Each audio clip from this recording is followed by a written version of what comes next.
Hello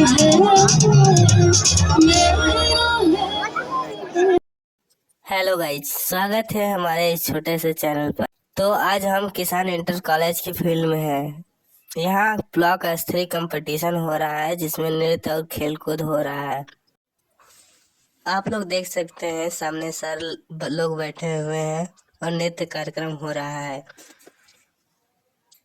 वहाँ पर बच्चियाँ डांस कर रही हैं, मेडल्स रखे हुए हैं सब।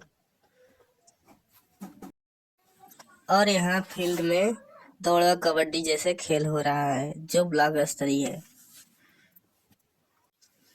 और यहाँ के सारे शिक्षक बच्चों का ध्यान रखते हुए कार्यक्रम को आगे बढ़ा रहे हैं। यह हमें बहुत ही अच्छा लगा।